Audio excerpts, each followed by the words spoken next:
Hello everyone, welcome back to my YouTube channel. ഇന്നത്തെ വീഡിയോയിൽ self introduction എങ്ങനെ പറയാം എന്നാണ് ഞാൻ പറയുന്നത്.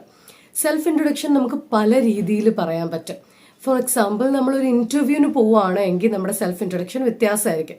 അതേ സമയത്ത് ഒരു 6ാം ക്ലാസ്സിൽ പഠിക്കുന്ന ഒരു കുട്ടി ക്ലാസ്സിൽ എഴുന്നേപ്പിച്ച് നിർത്തിയിട്ട് ആദ്യത്തെ ക്ലാസ്സാണ്, ഫസ്റ്റ് ഡേ ആണ്, അതിൽ സെൽഫ് ഇൻട്രൊഡക്ഷൻ പറയുന്നത് ഡിഫറെൻറ്റ്. നമ്മുടേതായ രീതിയിൽ കസ്റ്റമൈസ് ചെയ്ത് എപ്പോഴും സെൽഫ് ഇൻട്രൊഡക്ഷൻ പറയാൻ പറ്റും. എന്ന് പറഞ്ഞാൽ ഇപ്പോൾ ഈ വീഡിയോയിൽ കാണുന്നത് പോലെയോ അല്ലെങ്കിൽ മറ്റു വീഡിയോസിൽ പറയുന്നത് പോലെയോ തന്നെ നിങ്ങളുടെ സെൽഫ് ഇൻട്രൊഡക്ഷൻ പറയണം എന്നൊന്നുമില്ല. നിങ്ങൾക്ക് നിങ്ങളുടേതായ രീതിയിൽ മാറ്റങ്ങൾ വരുത്തി നിങ്ങളുടെ സെൽഫ് ഇൻട്രൊഡക്ഷൻ എപ്പോഴും പറയാൻ പറ്റും. എന്നാലും കോമൺ ആയിട്ടുള്ള ഒരു രീതി അല്ലെങ്കിൽ കോമൺ ആയിട്ട് അതിനകത്ത് വരേണ്ട കാര്യങ്ങൾ ജസ്റ്റ് ഞാൻ ഈ ഒരു വീഡിയോയ്ക്കകത്ത് നിങ്ങൾക്ക്. ഇപ്പോൾ സെൽഫ് ഇൻട്രൊഡക്ഷൻ എന്ന് പറയുമ്പോൾ നമുക്ക് മനസ്സിലാക്കേണ്ട ഒരു കാര്യം, നമുക്ക് രണ്ട് രീതിയിൽ സെൽഫ് ഇൻട്രൊഡക്ഷൻ ഉണ്ട്. എന്ന് പറഞ്ഞു കഴിഞ്ഞാൽ കാഷ്വലായിട്ട് നമ്മളൊരു ഓഫീസിലേക്ക് ജോയിൻ ചെയ്തു, അവിടെ നമ്മളുടെ സഹപ്രവർത്തകരുടെ മുമ്പിൽ നമ്മളെ പരിചയപ്പെടുത്തുകയാണെങ്കിൽ അത് വളരെ കാഷ്വലാണ്. അവർക്ക് നമുക്ക് ബഹുമാനം കൊടുക്കേണ്ട ആവശ്യമില്ല, കാരണം നമ്മുടെ കൂടെ വർക്ക് ചെയ്യുന്ന ആൾക്കാരാണ്, അല്ലേ? ഇനിയും നമ്മളൊരു കോളേജിൽ ജോയിൻ ചെയ്തു അല്ലെങ്കിൽ സ്കൂളിൽ നമ്മളുടെ സെൽഫ് ഇൻട്രൊഡ്യൂസ് ചെയ്യുന്ന സമയത്ത് നമ്മുടെ സുഹൃത്തുക്കളാണ്. അപ്പോൾ അതൊക്കെ നമുക്ക് കാഷ്വൽ അല്ലെങ്കിൽ ഇൻഫോർമൽ ആയിട്ടുള്ള സിറ്റുവേഷൻസ് ആണ്. അതേ സമയത്ത് നമ്മളൊരു ഇൻ്റർവ്യൂവിന് പോയിരിക്കുന്ന സമയത്ത് അത് വളരെ ഫോർമലായിട്ട്, ഇൻ്റർവ്യൂസും ആക്ച്വലി ഇൻഫോർമൽ ആൻഡ് ഫോർമൽ അല്ലെങ്കിൽ കാഷ്വൽ ആൻഡ് ഫോർമൽ ആയിട്ടുള്ള ഇൻ്റർവ്യൂസ് ഉണ്ട്. But at the same time നമ്മളൊരു ഇൻ്റർവ്യൂ ആവുന്ന സമയത്ത് നമുക്കതിനെ ഫോർമൽ കാറ്റഗറിയിലേക്ക് നമുക്ക് മാറ്റാൻ പറ്റും. അപ്പോൾ രണ്ടും കൂടെ മിക്സ് ചെയ്ത് ഞാനൊരു സെൽഫ് ഇൻട്രൊഡക്ഷൻ എങ്ങനെയാണെന്നുള്ളത് പറഞ്ഞുതരാം. ഫോർമൽ ആണെങ്കിലും ഇൻഫോർമൽ ആണെങ്കിലും നമ്മളുടെ പേര് പറയാൻ നമുക്ക് 2 മെത്തേഡ്സ് ഉണ്ട്, 2 മെത്തേഡ്സ്. ഓക്കെ, ഒന്ന് എന്ന് പറയുന്നത് മൈ നെയിം ഈസ് അമ്മു എന്നെനിക്ക് പറയാം. അപ്പം അതിൻ്റെ മലയാളം എന്താ? എൻ്റെ പേര് അമ്മു എന്നാണ്, അല്ലേ? ഇനി ഞാൻ അമ്മു ആണ് എന്നുള്ളത് ഐ ആം അമ്മു എന്ന് പറയാം. ഓക്കെ, അപ്പോൾ മൈ നെയിം ഈസും പറയാം, ഐ ആമും പറയാം, രണ്ടും കറക്റ്റാണ്. പക്ഷേ നമുക്ക് മൈസെൽഫ് ചേർത്ത് സെൽഫ് ഇൻട്രൊഡ്യൂസ് ചെയ്യാൻ പറ്റില്ല, അത് തെറ്റാണ്. ഓക്കെ, അല്ല, ഈ 2 മെത്തേഡ്സ് മൈ നെയിം ഈസും ഐ ആമും ചേർത്ത് നിങ്ങളുടെ പേര് പറയാം. ഇനി അതേ സമയത്ത് ഐ ആം കമ്മിങ് ഫ്രം പത്തനംതിട്ടയാണോ ഐ ആം ഫ്രം പത്തനംതിട്ടയാണോ, ഇത് രണ്ടും തമ്മിലുള്ള വ്യത്യാസം. ഐ ആം ഫ്രം പത്തനംതിട്ട എന്ന് പറഞ്ഞാൽ ഞാൻ പത്തനംതിട്ടക്കാരനാണ് അല്ലെങ്കിൽ പത്തനംതിട്ടക്കാരിയാണ്. അപ്പം ഇതാണ് എൻ്റെ സ്വദേശം എന്ന് കാണിക്കാൻ. അപ്പം അതാണ് നമ്മൾ സെൽഫ് ഇൻട്രൊഡക്ഷനിൽ യൂസ് ചെയ്യേണ്ടത്.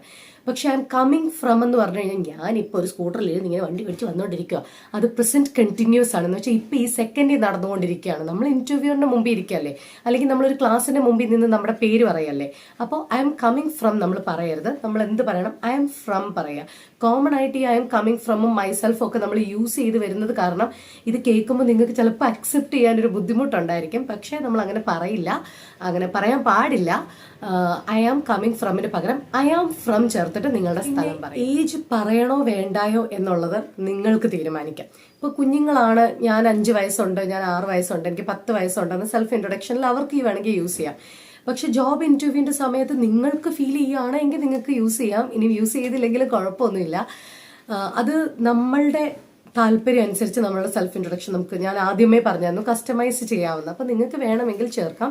പിന്നെ നിങ്ങളുടെ എല്ലാ ഡീറ്റെയിൽസും ആക്ച്വലി CV-ക്കകത്തുണ്ട്. അപ്പം നിങ്ങൾ വിചാരിക്കും എന്തിനാ ഇത്രയൊക്കെ പറയുന്നതെന്ന്.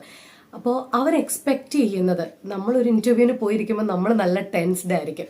അപ്പോൾ ഈ ടെൻഷനിൽ നമുക്ക് നമ്മളെ എത്രത്തോളം നന്നാക്കി കാണിക്കാൻ പറ്റും, എത്രത്തോളം നന്നായിട്ട് നമുക്ക് നമ്മളെ എക്സ്പ്രസ് ചെയ്യാൻ പറ്റും എന്നും കൂടെ നോക്കാൻ വേണ്ടിയാണ് സെൽഫ് ഇൻട്രൊഡക്ഷൻ ചെയ്യിപ്പിക്കുന്നത്.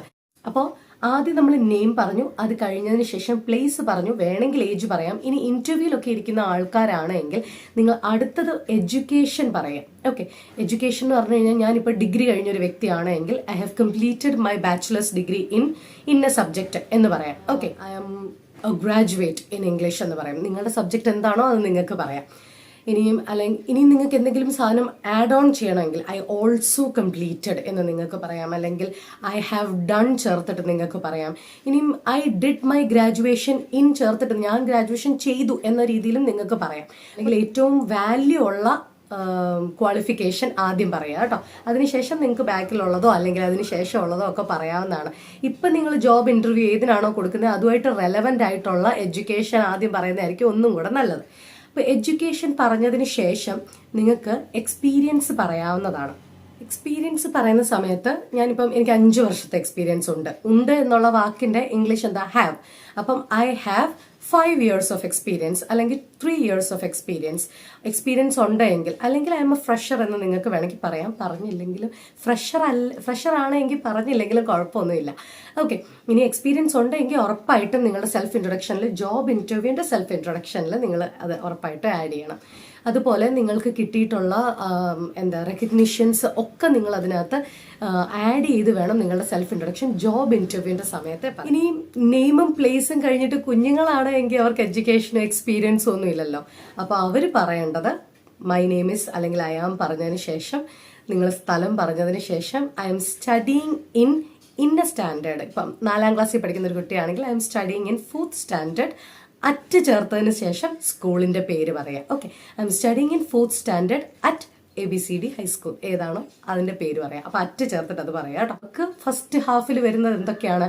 നെയിം, പ്ലേസ്, എത്രാം ക്ലാസ്സിൽ പഠിക്കുന്നു, ഏത് സ്കൂളിലാണ് പഠിക്കുന്നത്, ഇത്രയാണ് അവർക്ക് വരുന്നത്. ഒരു ജോബ് ഇന്റർവ്യൂ ആണെങ്കിൽ നെയിം, പ്ലേസ്, എഡ്യൂക്കേഷൻ, എക്സ്പീരിയൻസ്, വേണമെങ്കിൽ ഏജ്. ഇത് രണ്ടിനും ശേഷം നിങ്ങൾക്ക് നിങ്ങളുടെ ഫാമിലിയെ പറ്റി പറയാം കേട്ടോ. ഇനിയും ജോബ് ഇന്റർവ്യൂവിന് പോയിരിക്കുമ്പോൾ അച്ഛൻ അപ്പൂപ്പന്മാരുടെ മൊത്തം കഥയൊന്നും പോയിരുന്ന് പറയരുത്. വളരെ ഷോർട്ട് ആയിരിക്കണം. എപ്പോഴും നിങ്ങളുടെ സെൽഫ് ഇൻട്രൊഡക്ഷൻ ഷോർട്ട് ആയിരിക്കണം, എന്നാൽ അതിനകത്ത് എല്ലാ കാര്യങ്ങളും വരണം. അങ്ങനെയാണ് നമ്മൾ സെൽഫ് ഇൻട്രൊഡക്ഷൻ എക്സ്പെക്ട് ചെയ്യുന്നത്. ഒരുപാട് നേരം സംസാരിക്കുമ്പോൾ നമുക്ക് ടെൻഷൻ കൂടും. നമ്മൾ ആലോചിച്ച് പഠിച്ചു വെച്ചേക്കുന്ന കാര്യങ്ങളെല്ലാം തകിടം മറിയും. അതുകൊണ്ട് ഷോർട്ട് ആയിരിക്കണം, എന്നാൽ എല്ലാ കാര്യങ്ങളും വരണം. സ്റ്റാൻഡേർഡ് ആയിരിക്കണം. നല്ല രീതിയിൽ അത് പ്രസന്റ് ചെയ്യണം. ഇത്രയൊക്കെ അവർ എക്സ്പെക്ട് ചെയ്യുന്നുള്ളൂ. അത്രയൊക്കെ നമ്മൾ കൊടുത്താൽ മതി, കൂടുതലൊന്നും കൊടുക്കണ്ട. അപ്പോൾ നമ്മൾ ചെയ്യേണ്ട ഒരു കാര്യം എന്ന് പറയുന്നത്, നമ്മുടെ ഫാമിലിയെ പറ്റി പറയുമ്പോൾ, ഇപ്പം മാരീഡ് ആയിട്ടുള്ള ഒരാളാണെങ്കിൽ സ്പൗസിന്റെ പേരും ജോലിയും പറയുക, അല്ലെങ്കിൽ സ്പൗസ് എന്ത് ചെയ്യുന്നു എന്നുള്ളത് പറയുക. കിഡ്സ് ഉണ്ടെങ്കിൽ കിഡ്സിന്റെ കാര്യം പറയാം. ഇനിയും കല്യാണം ഒന്നും കഴിച്ചിട്ടില്ല എന്നുണ്ടെങ്കിൽ പാരന്റ്സിന്റെയും സിബ്ലിങ്സിന്റെയും പേരും എന്താണ് ചെയ്യുന്നതെന്ന് പറഞ്ഞ് നിർത്തിയേക്കുക. കുഞ്ഞുങ്ങളാണെങ്കിൽ കുഞ്ഞുങ്ങളുടെ ഞാനൊന്ന് പറഞ്ഞുതരാം. ഇപ്പം പുതിയതായിട്ട് സ്കൂളൊക്കെ തുറക്കുമല്ലേ, സ്കൂളൊക്കെ തുറക്കുന്ന സമയത്ത് എങ്ങനെ അവർ സെൽഫ് ഇൻട്രൊഡക്ഷൻ ചെയ്യണം എന്നുള്ളതിന് നമ്മൾ ആദ്യത്തെ ഹാഫ് കഴിഞ്ഞു. സെക്കൻഡ് ഹാഫിനകത്ത് അവർ ഫാമിലിയെ പറ്റി പറയുന്ന സമയത്ത്, ഇപ്പം ഫോർ എക്സാമ്പിൾ നമുക്കൊരു സ്റ്റുഡന്റിനെ എടുക്കാം. സ്റ്റുഡന്റിന്റെ പേര് രേഷ്മ എന്ന, രേഷ്മയുടെ ഫാദറിന്റെ പേര് രാധാകൃഷ്ണൻ എന്നാന്ന് വിചാരിക്കാം. അപ്പോൾ പുള്ളിക്കാരി അവിടെ ഇരുന്ന് പറയുമ്പോൾ മൈ നെയിം ഈസ് രേഷ്മ എന്നൊക്കെ പറയത്തില്ലേ. അപ്പോൾ I am studying in 4th standard at ഇന്ന സ്കൂള് ഒക്കെ പറഞ്ഞു കഴിഞ്ഞിട്ട് in my family there are 4 members എന്ന് പറയാം. 4 members ഉണ്ടെങ്കിൽ, 5 members ഉണ്ടെങ്കിൽ എത്ര പേരുണ്ടോ അത് പറയാം.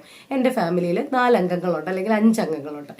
ഇനിയും അല്ലെങ്കിൽ പറയാം മൈ ഫാമിലി കൺസിസ്റ്റ് ഓഫ് 4 അല്ലെങ്കിൽ 5 members എന്ന് പറയാം. എൻ്റെ കുടുംബത്തിനകത്ത് ഇത്ര മെമ്പേഴ്സ് ഉണ്ടെന്ന് പറയാം. ഈ ഒരു സെന്റൻസിന് ശേഷം അവര് കുഞ്ഞുങ്ങളല്ലേ, അപ്പൊ അവരെന്ത് ചെയ്യും? അവരുടെ അച്ഛന്റെ പേര്, അച്ഛന്റെ ജോലി, അമ്മയുടെ പേര്, അമ്മയുടെ ജോലി, അങ്ങനെ അവർക്ക് പറയാൻ പറ്റും. ഒരു എക്സാമ്പിൾ പറയുകയാണെങ്കിൽ, ഇപ്പൊ ഫാദറിന്റെ കാര്യം പറയുന്ന സമയത്ത് നമുക്ക് 2 രീതിയിൽ ഈ സെന്റൻസിനെ നമുക്ക് മാറ്റി യൂസ് ചെയ്യാം. ഒന്ന്, മൈ ഫാദേഴ്സ്, ഇപ്പൊ രേഷ്മ രാധാകൃഷ്ണൻ ആണല്ലോ, അപ്പം my fathers name is Radhakrishnan, he is A carpenter, അല്ലെങ്കിൽ ഹി ഈസ് എ പെയിന്റർ, അല്ലെങ്കിൽ ഹി ഈസ് എ മെക്കാനിക്, അല്ലെങ്കിൽ ഹി ഈസ് എന്താണോ ജോലി അത് അവിടെ പറയാം. ഓക്കെ, തന്നെ ആദ്യം പേര് പറഞ്ഞതിന് പകരം ആദ്യം പ്രൊഫഷൻ വേണമെങ്കിൽ അല്ലെങ്കിൽ ജോലി വേണമെങ്കിൽ നമുക്ക് ആദ്യം പറയാം. My father is A painter, his name is Radhakrishnan എന്ന് വേണമെങ്കിൽ നമുക്ക് പറയാം. ഓക്കെ, അപ്പൊ എന്താണോ നമ്മളുടെ അച്ഛൻ്റെ ജോലി, ഒന്നെങ്കിൽ അത് ആദ്യം പറയാം, അല്ലെങ്കിൽ അത് പേരാദ്യം പറയാം. ഇത് അവർക്ക് ഇഷ്ടമുള്ള രീതിയിൽ അവർ അങ്ങോട്ടോ ഇങ്ങോട്ടോ അവരുടെ കൺവീനിയൻസ് അനുസരിച്ച് അവർക്ക് മാറ്റാൻ പറ്റും. അതുപോലെ തന്നെ അമ്മയുടെ കാര്യം പറയാം. ഇനിയും ചേട്ടനുണ്ട് എങ്കിൽ എൽഡർ ബ്രദർ എന്നും, അനിയനാണ് എങ്കിൽ യങ്ങർ ബ്രദർ എന്നും, ഇനിയും ഒന്നിൽ കൂടുതലുണ്ട് എന്ന്. ഇപ്പൊ എനിക്ക് ഒരു ചേട്ടനും ഒരു അനിയത്തിയും ഉണ്ടെന്ന് വിചാരിക്കുക. അപ്പൊ ഞങ്ങൾ 3 പേരല്ലേ, അപ്പൊ ഐ ഹാവ് 2 siblings എന്ന് പറയും. സിബ്ലിങ്സ് എന്ന് പറഞ്ഞാൽ സഹോദരങ്ങൾ. അപ്പം ഐ ഹാവ് 2 siblings എന്ന് പറയാൻ പറ്റും. അപ്പോൾ ഫാമിലിക്കകത്ത് അവർ എത്ര മെമ്പേഴ്സ് ഉണ്ട്, അച്ഛൻ്റെ പ്രൊഫഷൻ, അമ്മയുടെ പ്രൊഫഷൻ, സിബ്ലിങ്സ് ഉണ്ടെങ്കിൽ അതിനെപ്പറ്റി എക്സ്പ്ലെയിൻ ചെയ്യാം, അല്ലെങ്കിൽ I M A single child എന്ന് അവർക്ക് പറയാം. ഇനിയും അതേ സമയത്ത് ഒരു ജോബ് ഇന്റർവ്യൂ ആണ് എന്നുണ്ടെങ്കിൽ നിങ്ങളുടെ കൺവീനിയൻസ് അനുസരിച്ച് ഒരുപാട് വലിച്ചു നീട്ടമൊന്നും വേണ്ട. ഞാൻ എൻ്റെ പാരൻസിന്റെ കൂടെയാണ്, I live with my parents എന്നോ I live with my family എന്നോ പറഞ്ഞ് അവരുടെ വേണമെങ്കിൽ പ്രൊഫഷനോ ചെറിയ രീതിയിൽ 1-2 സെന്റൻസ് കൊടുത്ത് നിങ്ങൾക്ക് അത് അവിടെ നിർത്തി നമുക്ക് ഹോബീസ് പറയാം. ഹോബി എന്നുള്ളതിന് മറ്റൊരു വാക്ക് നിങ്ങൾക്ക് പറയാം leisure time. Okay, leisure time എന്ന് പറഞ്ഞാൽ എന്താ? ചുമ്മാ ഇരിക്കുമ്പോൾ ചെയ്യുന്ന സാധനം. ഈ ചുമ്മാ ഇരിക്കുമ്പോൾ ചെയ്യുന്ന സാധനം നിങ്ങളൊരു ഗുമ്മിരുന്നോട്ടെ എന്ന് പറഞ്ഞുകൊണ്ട് റീഡിംഗ് ഒക്കെ വെറുതെ ആവശ്യമില്ലാതെ കയറി പറയരുത്. നിങ്ങൾ ശരിക്കും ബുക്കൊക്കെ വായിക്കുന്നുണ്ട്, ഇന്നലെ വായിച്ചു, കഴിഞ്ഞ ആഴ്ച വായിച്ചു, അങ്ങനെയൊക്കെ ഉള്ളവരെ റീഡിംഗ് ഒക്കെ കയറി പറയാം. അല്ലാതെ ഈ 40 വയസ്സുള്ള ഒരാൾ ഒരു ഇന്റർവ്യൂവിന് പോയിരുന്നിട്ട് എൻ്റെ ഹോബി റീഡിംഗ് ആണെന്ന് പറയുമ്പം എന്ന് വായിച്ചു ഞാൻ 4ാം ക്ലാസ് വായിച്ചതൊക്കെ പറഞ്ഞു കഴിഞ്ഞ് കഴിഞ്ഞാൽ അവര് നമ്മൾ കള്ളം പറയുകയാണെന്നുള്ളത് അവർക്ക് പെട്ടെന്ന് മനസ്സിലാവും. ലെഷർ ടൈം എന്ന് പറഞ്ഞാൽ നമ്മൾ വെറുതെ ഇരിക്കുന്ന സമയത്ത് ചെയ്യുന്ന കാര്യമാണ്. അതുകൊണ്ട് മൊബൈലിൽ കളിക്കുകയും ഉറങ്ങുകയും ഒക്കെയാണ് കുഞ്ഞുങ്ങൾക്ക്. അവർക്ക് എന്താണോ, അവർക്ക് ഡ്രോയിങ് ആണോ, അതോ പെയിന്റിംഗ് ആണോ, അല്ലെങ്കിൽ ക്രാഫ്റ്റ്സ് വർക്ക് ചെയ്യുന്നതാണോ, അല്ലെങ്കിൽ കാർട്ടൂൺ കാണുന്നതാണോ, അതൊക്കെ അവർക്ക് പറയാം. My leisure time activity is, അല്ലെങ്കിൽ ലെഷർ ടൈം ആക്ടിവിറ്റീസ് ആർ ചേർത്തതിന് ശേഷം അവർക്ക് വാച്ചിങ് TV അല്ലെങ്കിൽ വാച്ചിങ് കാർട്ടൂൺ ഒക്കെ അവർക്ക് പറയാവുന്നതാണ്. ഇനിയും അഡൽട്ട്സ് അല്ലെങ്കിൽ ജോബ് ഇന്റർവ്യൂവിനൊക്കെ പോയിരിക്കുന്ന സമയത്ത് എനിക്ക് മൊബൈലിൽ കളിക്കുന്നത് ഉറങ്ങുന്നതാണ് ഇഷ്ടമെന്ന് പറഞ്ഞു കഴിഞ്ഞാൽ അവരായിരിക്കും മനെ എടുത്തു കഴിഞ്ഞാൽ ഇവൻ വർക്ക് ചെയ്യുന്നതിനിടയ്ക്ക് ഇരുന്ന് ഉറങ്ങും, അല്ലെ മൊബൈലിൽ കളിക്കും എന്ന് നമ്മൾ ഇൻഡയറക്റ്റ് ആയിട്ട് പറഞ്ഞു കൊടുക്കുക. അങ്ങനെ പറയുന്നതിൽ തെറ്റൊന്നുമില്ല. എന്നാലും ഒരു ഇന്റർവ്യൂർ അങ്ങനെയും കൂടെ ചിന്തിക്കാൻ ഒരു സാധ്യത ഉണ്ടായോണ്ട് കേൾക്കുമ്പോൾ വളരെ സിമ്പിളായിട്ട് തോന്നിയാലും ഹോബി നമ്മളൊന്ന് ആലോചിച്ചിട്ട് മാത്രം ഗോൾ അല്ലെങ്കിൽ അംബീഷൻ പറയാം. കുഞ്ഞുങ്ങളൊക്കെ ambition, I want to become a doctor എന്നൊക്കെ, ഡോക്ടർ അല്ലെങ്കിൽ എന്താണോ അവർക്കാവേണ്ടത് അത് അവർക്ക് പറയാം. ഇനി നമ്മുടെ കാര്യത്തിൽ നമ്മളൊരു ജോബ് ഇന്റർവ്യൂവിന് പോയിരിക്കുകയാണ്, ആ സമയത്ത് I want to work in a reputed company like yours എന്ന് പറയാം. ഞാൻ ഈ എക്സ്പ്രഷൻ ഇട്ടരുത് കേട്ടോ. അപ്പോൾ ഞാൻ നിങ്ങളുടെ കമ്പനി പോലെ റെപ്യൂട്ടഡ് ആയിട്ടുള്ള ഒരു കമ്പനിയിൽ വർക്ക് ചെയ്യാനാണ് ഞാൻ ആഗ്രഹിക്കുന്നത് എന്നൊക്കെ പറഞ്ഞെന്ന്. ഓക്കെ, പക്ഷെ ഇങ്ങനെ പറഞ്ഞതിന് ശേഷം പറ ഞങ്ങളുടെ കമ്പനിയുടെ മോട്ടോ എന്താ എന്ന് ചോദിക്കുന്ന സമയത്ത് അത് പിന്നെ എന്ന് പറഞ്ഞ് അങ്ങനെ ഒരു സിറ്റുവേഷൻ ഉണ്ടാവരുത്. നമ്മൾ എന്ത് പറഞ്ഞാലും അതിനകത്തുനിന്ന് കിഴിഞ്ഞു വരാൻ സാധ്യതയുള്ള എല്ലാ ചോദ്യങ്ങളും കവർ ചെയ്തിട്ട് മാത്രമേ നിങ്ങൾ പോകാവൂ.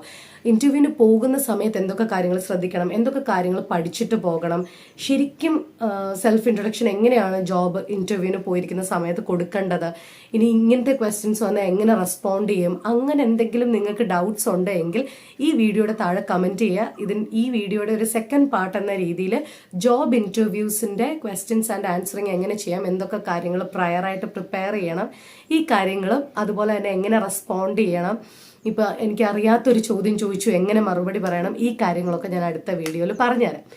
അപ്പോൾ നമ്മുടെ അംബീഷൻ, നമ്മൾ എന്താണ് ഇപ്പോൾ വർക്ക് ചെയ്യുന്ന കമ്പനിയുടെ ഇപ്പം നമ്മൾ കൊടുക്കുന്ന പോസ്റ്റ് എന്താണോ അതിൻ്റെ ഒരു 2 പോസ്റ്റിന്റെ പ്രൊമോഷൻ പോസ്റ്റ് എന്താണോ അതാവാനാണ് ആഗ്രഹം എന്നൊക്കെ പറയുവാണെങ്കിൽ നമ്മൾ ഇതേ ഫീൽഡിൽ മുമ്പോട്ട് പോകാനാണ് എന്ന് അവർക്ക് ഇൻഡയറക്റ്റ് ആയിട്ട് നമ്മളൊരു ആൻസറും കൂടെ കൊടുക്കുകയാണ്. അങ്ങനെ നിങ്ങൾ എന്താണ് വളരെ യുക്തിപരമായി ചിന്തിച്ച് മാത്രം നിങ്ങളുടെ സെൽഫ് ഇൻട്രൊഡക്ഷൻ ചെയ്യുക. സെൽഫ് ഇൻട്രൊഡക്ഷൻ ചെയ്യുന്ന സമയത്ത് ഇത് 1-2 തവണ എഴുതി പഠിക്കുക. കൊച്ചു പിള്ളേരിരുന്ന് എഴുതുന്ന പോലെ എഴുതി നിങ്ങൾ അതൊന്ന് 2-3 തവണ വായിച്ചിട്ട് ഹായിക്കൊള്ളാം എന്ന് നിങ്ങൾക്ക് തോന്നുന്ന സമയത്ത് നിങ്ങൾ കണ്ണാടിയുടെ മുമ്പിൽ പോയി നിന്നിട്ട് നിങ്ങളുടെ കണ്ണിൽ നോക്കി നിങ്ങൾ എന്ത് ചെയ്യുക, സെൽഫ് ഇൻട്രൊഡക്ഷൻ പറഞ്ഞു നോക്കാം കേട്ടോ. അപ്പൊ അത് നമുക്കൊരു സത്യം പറഞ്ഞാൽ നമ്മുടെ കണ്ണിൽ നോക്കി നമുക്ക് ഇംഗ്ലീഷ് പറയുന്നത് ഭയങ്കര ബുദ്ധിമുട്ടാണ്. നിങ്ങളൊന്ന് ട്രൈ ചെയ്ത് നോക്കിയാൽ മനസ്സിലാകും. അങ്ങനെ ചെയ്യുന്ന സമയത്ത് അങ്ങനെ ചെയ്ത കാര്യങ്ങൾ നമ്മൾ പൊതുവെ മറക്കാൻ സാധ്യതയും കുറവാണ്. നമുക്ക് ടെൻഷൻ കുറച്ച് കുറയും നമ്മൾ കണ്ണാടി നോക്കി പ്രാക്ടീസ് ചെയ്തിട്ടുള്ള ആൾക്കാരാണെങ്കിൽ. അപ്പം ഞാൻ കൂടുതലൊന്നും പറയുന്നില്ല. സെൽഫ് ഇൻട്രൊഡക്ഷന്റെ സമയത്ത് ഓർത്തിരിക്കേണ്ട കാര്യം, മൈസെൽഫ് പറയാൻ പാടില്ല, കമ്മിങ് ഫ്രം പറയാൻ പാടില്ല, ഒരുപാട് വലിച്ചു നീട്ടി വലുതാക്കാൻ പാടില്ല, ഷോർട്ട് ആയിരിക്കണം. എന്തൊക്കെ കാര്യങ്ങൾ വരണം, ഒരു ജോബ് ഇന്റർവ്യൂ ആണ് എങ്കിൽ name, place, education, experience, family, അതുപോലെ നിങ്ങളുടെ ഹോബി, അംബീഷൻ, എന്തൊക്കെ സർട്ടിഫിക്കേഷൻസ് നിങ്ങൾക്കുണ്ടോ അതൊക്കെ നിങ്ങൾ ആഡ് ചെയ്യണം. നിങ്ങൾക്ക് എന്തെങ്കിലും അവാർഡ്സോ റെക്കഗ്നീഷൻസോ ഒക്കെ കിട്ടിയിട്ടുണ്ടെങ്കിൽ അതും നിങ്ങൾ ആഡ് ചെയ്യണം.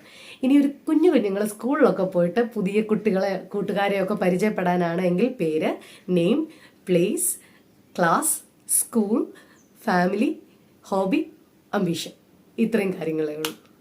അപ്പോൾ ഇതൊക്കെ പറഞ്ഞ് പ്രാക്ടീസ് ചെയ്ത് നോക്കുക. എന്തെങ്കിലും ഡൗട്ട്സും കാര്യങ്ങളും ഉണ്ടെന്നുണ്ടെങ്കിൽ കമൻറ്റ് ചെയ്യുക.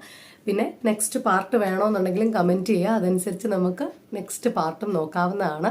അപ്പം if this video was helpful for you, please consider subscribing.